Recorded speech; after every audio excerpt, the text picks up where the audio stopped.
Now I know that I may have a uncanny ability to be massively delayed on viral topics. I should have done a Gypsy Rose Blanchard reaction video about a year ago, but I just wasn't interested in it. But recently, I heard that she got divorced. I heard that she was back in a relationship with her pen pal from when she was in prison. I heard that she was that she's pregnant. And then I saw that she was on the Kardashians. And so then I got interested, and so now I have some thoughts. So if you're new here, welcome to the channel. My name is David Colarossi. I'm a licensed psychologist. And for fun, in the evenings, I use my YouTube channel to react to events in pop culture. My goal is to use these events to talk about, to teach about concepts in psychology. So let's get into it. There's a lot going on in this case, so I'm going to try and give a high-level summary and then go back through and kind of talk about how I would think about it. So the first is the case. The situation is you have Gypsy Rose, who is raised by a mom named Dee Dee, who has Munchausen's by proxy. As a psychologist, you would probably make the diagnosis. It's a factitious disorder imposed on another. What that means is that she, the mom, Dee Dee, was psychologically benefiting from positioning her daughter as sick. And what the mom gets from that is extra love, extra support. And so what she does over the whole course of Gypsy's life as a kid is she makes her stick in a wheelchair. She gets teeth pulled. She's, malnourished. She's being fed through a feeding tube. She's totally, absolutely abused and neglected. Eventually, as Gypsy gets older, she gets online and she's trying to find ways to connect with people outside of this nightmare existence that she has. She's really into fantasy. She's on different singles groups, and she ends up on a Christian singles website, and she meets a guy named Nicholas Godejohn, and they start talking, and they're becoming pen pals. Nicholas Godejohn has some issues: very low IQ, autism spectrum disorder, socially isolated, very interested in having sex, and Gypsy knows that. They end up coordinating a meetup, and eventually Gypsy convinces Nicholas to kill her mother. So one night, Nicholas comes into town. Gypsy lets him in while her mom's sleeping. She goes and locks herself in the bathroom, gives him, Nicholas, supplies, and he goes and stabs Dee Dee, Gypsy's mom, 17 times. They then have sex in Gypsy's room and mail the knife back to Nicholas's house, which is a unique move, and then head off to Oregon, I believe. Eventually, they're not the world's best killers, so eventually they're caught. Nicholas receives life in prison, and Gypsy receives 10 years. She ends up getting out in 8 years. And then, as I mentioned at the start of this video, the media picks up this story. They feel bad for Gypsy, and she has this massive glow up. All right, now how do I feel about it? It doesn't feel good. Like I find myself not liking the fact that she's receiving all of this positive attention, but I don't know if my visceral reaction is valid or fair. So let's just go back to the idea of Munchausen's by proxy or factitious disorder imposed on another. It's exceptionally rare. Typically when it happens, like 95% of the time, it is a female parent that is victimizing their child. 10% of the time, the child dies. So, if I told this story over, and instead of saying that it was Munchausen's, instead of saying that Gypsy was being, emotionally abused, mentally abused, neglected, medically neglected, if I just said mom was abusing her physically, mom was hurting her in the moment, and, she came close to death a couple of times, I think people would hear that and go, well, I'm glad that she took vengeance on her mom. But the fact that it's this sort of lifelong experience where she's constantly being mistreated, I think we look at it and go, well, it couldn't have been that bad, which is a miss. Kids do die from parents that have fictitious disorder imposed on another. It's a horrific existence. She was, in my opinion, brutally abused.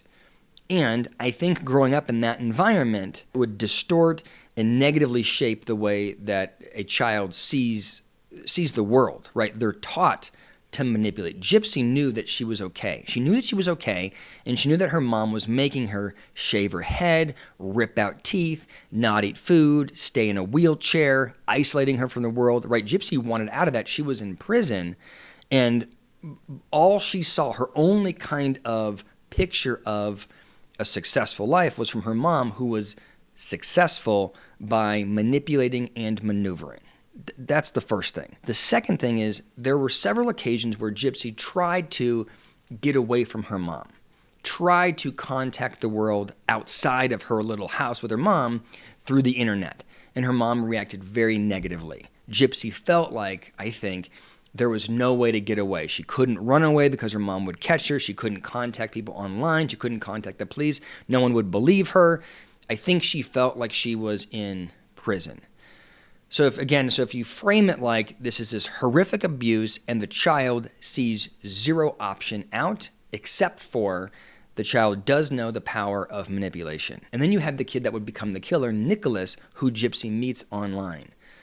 You know, he got life in prison. I think he deserves life in prison. But if you look at the videos where he's being interviewed by the police about what he did, you can see the mental acuity is not there. You can see that he's not remorseful. You can see that he sort of thinks he did the right thing, and it's kind of no big deal because this monster, Dee Dee, needed to be put down. So I look at it like, yes, Gypsy was manipulative. Yes, Gypsy intentionally killed someone, but it feels a lot like self-defense to me. Yes, Nicholas went in and viciously stabbed 17 times a mother he didn't even know, but I don't think he was of sound mind. I don't think that he was a rational thinker. I still don't think he's a rational thinker. And so it's like this horrible mix of these two people that are not operating on solid footing.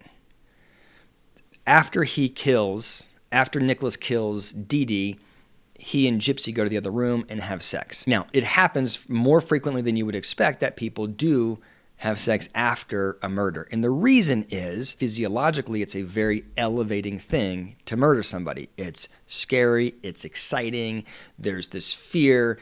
And what happens is that psychologically, it's difficult to separate the feeling of sweaty palms, elevated heart rate, higher blood pressure. It's hard to separate that from sexual arousal. People get confused there. And that's one of the reasons why there's like this sort of increase in arousal right after a murder. The second thing is Nicholas was probably very anxious. I think Gypsy was probably very anxious. And it's this massive relief. And sex also offers a massive relief. It's a shift in focus. And then finally, there's some research saying that people want to have sex after a murder for a more vicious reason, which is it can feel like you're very much in control when you kill somebody. And to go and have sex right after that is another demonstration of your power and control. I wonder if Nicholas felt like he had demonstrated what a man he is to Gypsy. He just saved her from this monster. And let me show you also another area in which I am such a man. Now, after the murder, they just need to watch more murder mysteries, I guess. They made some stupid mistakes. They got quickly caught by the police.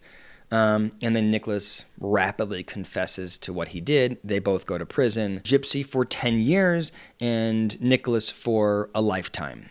Gypsy has gotten out early. I think she spent 8 years in. I think at the 6-year mark, she got engaged to a pen pal. They ended up breaking up. She got out. She got married. She has since gotten divorced, and now she's back with the pen pal and pregnant. So Gypsy's path, because of all the media attention, is pretty well known. And I think the story arc for her is, how does this girl who had such a horrific childhood, how does she get her footing, and how does she lead a healthy life moving forward? And I have some thoughts about that. But I want to sort of also point out that for Nicholas's side of things, I don't know if he is it's not true. I think he is a danger to society. I guess what I feel is I feel bad for him.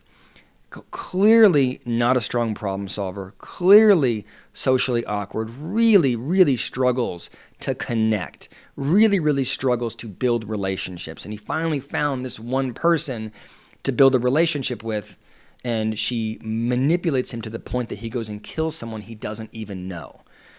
So I think he's a threat to society because he's so easy to manipulate and maneuver, and he doesn't have a strong sort of grip on reality. But it's just so sad that, had he met a different friend on that Christian dating site, I don't think he ends up a murderer.